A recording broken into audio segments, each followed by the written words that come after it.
Почитувани граѓани, почитувани представници на медиумите, пред точно 3 години јас и владата предводена од Социјалдемократскиот сојуз на Македонија ја презедовме одговорноста да ја водиме државата, да работиме за доброто на сите, да ја извадиме земјата од калт и да ја поведеме напред. Денеска стојам пред вас со крената глава, со чист образ и гордо можем да кажем дека успеавме и дека довербата и натаму ќе ја оправдуваме. Остваривме две од најважните стратешки цели. Она што на моменти изгледуваше дури и невозможно. Ние сме 30-та земја членка на НАТО и имаме одлука за почеток на преговорите со Европската Унија. Испишавме историја. Од заробена држава, денеска сме најпозитивниот пример во регионот. Ја обезбедивме сигурната иднина на граѓаните. Ја вративме слободата и демократијата. Во време на режимот се шепотеше, денес гласно се зборува. Од минус 1,8% пат на економијата во времето на ВМРО-ДПМН обезбедивме раст на бруто домашниот производ од плюс 3,6%. За 2,5 години бројот на вработени граѓани го зголемивме за над 67.000 ново вработени, а стапката на невработеност ја намаливме за 6%. Покажавме грижа за сите. Платите ги покачивме речиси во сите сектори, минималната плата 2 пати ја покачивме и сега е 14.500 денари, речиси 100 евра повеќе од времето на ВМРО-ДПМН. Ги зголемивме и пензиите за 720 денари. Просечната плата ја зголемивме за 5.100 денари. Март 2017 беше 22.445 денари, јануари 2020 година беше 27.540 денари.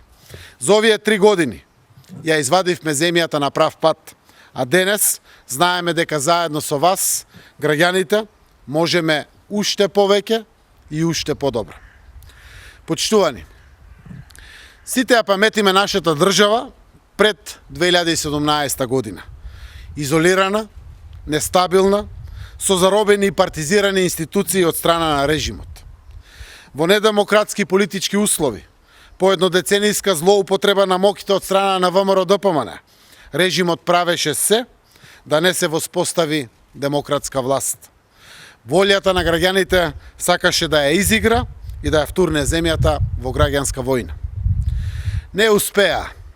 Јас и моите тогашни колеги пратеници со голема среќа го преживеавме крвавиот 27 април. Составивме демократска влада, влада на граѓаните, речиси 6 месеци по одржувањето на изборите во декември 2016 година. Денес, 3 години подоцна, Северна Македонија е држава препознаена како сојузник и пријател на регионот и светот. Држава на економски напредок и интеграција. Држава која се грижи за своите граѓани. Кога ја презедовме власт, воопшто немаше никаков економски раст. Тогаш стапката на бруто домашниот продукт беше минус. Земјата и граѓаните во големи долгови. Од минус 1,8% ја кренавме економијата во плюс. Во 2018 остваривме раст на БДП од 2,7%, а во 2019 година постигнавме раст од 3,6%. Откако ја презедовме одговорност, за 10 квартали во нашата држава обезбедивме над 1 милиарда евра странски инвестиции. Го стабилизиравме и долгот, а девизните резерви се зголемија за над 800 милиони евра. Бројот на вработени лица го зголемивме за над 67.000 ново вработени, а стапката на невработеност ја намаливме за 6%. Тоа се факти што се проверливи и што никој не може да ги оспори. Во времето на СДСМ, во приватен сектор се вработија повеќе граѓани отколку во времето на ВМРО-ДПМН. И горди сме на тоа.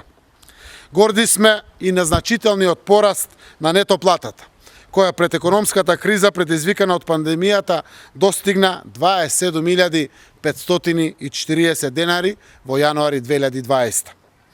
Ако се направи споредба со јуни 2017, лесно може да се заклучи дека владата предводена од СДСМ значително повеќе ги зголемува нето платите од владата предводена од ВМРО ДПМН, и тоа за многу пократко време. Просечната пензија ја покачивме од 13.700 на 15.500 денари, а секој пензионер во февруари доби 722 денари покачување. Со законски измени обештетени се 12.000 стечајци, кои долго време беа оставени без никаков надоместок. Вистинските економски политики допринесоа економијата подготвена на нозе да ја дочека глобалната пандемија со коронавирусот. Можете ли да замислите како ќе изгледаше справувањето со ковид ако денес ВМРО ДПМН не беше на власт со минимална плата од 9.000 денари? Или како ќе им беше на илјадници стечајци за кои обезбедивме трајно решение, а кој Груевски ги игнорираше цела деценија? Не е тешко да се замисли како ќе функционираше државата во услови на COVID-19 ако ВМРО ДПМН не беше на власт. Веројатно сите институции ќе беа под палката на различни неодговорни и незрели функционери слични на Наке Чулев. Затоа не смееме да дозволиме никогаш повеќе да се вратиме назад. Почитувани, покажавме дека можеме сите отворени прашања со соседите да ги затвориме, а при тоа да го обезбедиме нашиот македонски идентитет, нашата посебност, нашиот македонски јазик. Денес ние сме членка на НАТО, македонското знаме гордо се вее пред седиштето на Алијансата и очекуваме отварање на првите поглавја на почетокот на преговорите за членство со Европската Унија. За жал, кога носевме историски одлуки, кога чекоревме на прав пат кон полноправно членство во НАТО и отварање на преговорите со Европската Унија, немавме сојузник во најголемата опозицијска партија, предводена од Христијан Мицковски. Мицковски покажа дека нема ниту став, ниту зрелост, ниту чувство на одговорност за националните интереси. Збунет политичар, без јасен став, од кој не видовме ништо друго освен слепо служење на својот шеф Никола Груевски, секојдневно ширење лажни вести и подкопување на интересот на граѓаните и државата. Христијан Мицковски не покажа зрелост и конструктивност ниту кога се соочувавме со проблеми кои не засегаат сите, како што беше проблемот со загадувањето на воздухот и како што е сега светскиот проблем со пандемијата од COVID-19. Тоа граѓаните многу добро го знаат, но ние продолжуваме напред. Се водиме од интересот на граѓаните и државата и ниту една обструкција, кочење или деструкција од Мицковски нема да не запрат. Почитувани, од принципот правда за сите не отстапуваме и тој принцип мора да важи и за судиите кои чуваат пресуди и предмети во фиоки, спасувајќи криминалци. Донесовме пакет реформски закони во правосудството. Отворивме простор за независна, професионална работа на правосудството и сега судиите и обвинителите се на потек да испорачаат правда, наместо да ја попречуваат, како што видовме во некои случаеви во изминатите 3 години. Нашиот успех како реформска влада се потврди и со најдобриот напредок во реформата на безбедносните служби, како и со напредокот што го направивме во реформата на јавната администрација. Но знаеме дека треба уште многу повеќе кога е правдата во прашање. Време е за целосно прочистување на судството, за да се остави простор на честните и професионалните суди и обвинители, да обезбедиме правда за сите. Тоа ќе го направиме. На тема здравство, како партија и како влада покажавме одговорност и вложување во она што е најважно. Вложувавме во човечкиот капитал, и во образованието, и во здравството, и во сите други дејности. Кумулативно, заедно со сите зголемувања досега, вклучително изголемувањето во месец февруари 2020 година, основната плата на лекарот специјалист ја зголемивме за 40%, на медицинските сестри помеѓу 20% и 23% на медицинските сестри на клиниките, на општите лекари за 25%, а на здравствените соработници за 15%.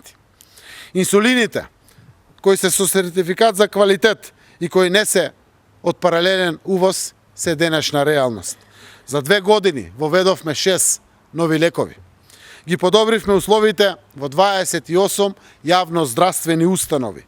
Здравствената заштита ја подигнавме на повисоко ниво, а здравствените работници и соработници имаат значително подобрени услови за работа.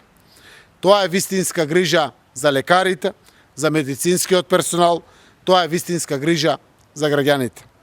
Гледаме колку е значајно ова вложување во здравството сега кога се соочуваме со пандемијата на коронавирусот. За жал, како што Мицковски се обидуваше да ги подкопа напорите да зачекориме на сигурен и стабилен пат кон Европската унија и НАТО, така сега се обидува да ги подкопува здравствените напори за борба против пандемијата, како и довербата на граѓаните во здравствениот систем. Наместо конструктивна критика од страна на опозицијата, во овие 3 години бевме и се уште сме сведоци на црни кампањи со лажни вести, дезинформации, клевети и инсинуации. Згоре на се, министерот за внатрешни работи Наке Чулев дозволи непочитување на мерките и препораките и го загрози здравјето на граѓаните. Овие денови ги гледаме последиците од оваа неодговорност, имаме нов број заразени од вирусот. Но здравствените институции имаат капацитет и ќе се справат со оваа ситуација. Многу е важно да разбереме дека вирусот е тука и затоа сите мора да ги почитуваме мерките за заштита. Почитувани граѓани, сите ние сме исправени пред предизвикот за справување со последиците од глобалната пандемија на коронавирусот. Покажавме дека и во комплицирана состојба, со нецелосно функционални институции, можеме да го заштитиме здравјето на граѓаните и да најдеме решенија за трансформација на економијата и зголемена помош за сите категории граѓани. Но, за да продолжиме уште поефикасно, за да можеме да го заштитиме здравјето на граѓаните, уште попосветено, потребни се целосно функционални и капацитетни институции. Наш приоритет е здравјето на граѓаните и нивната живеачка.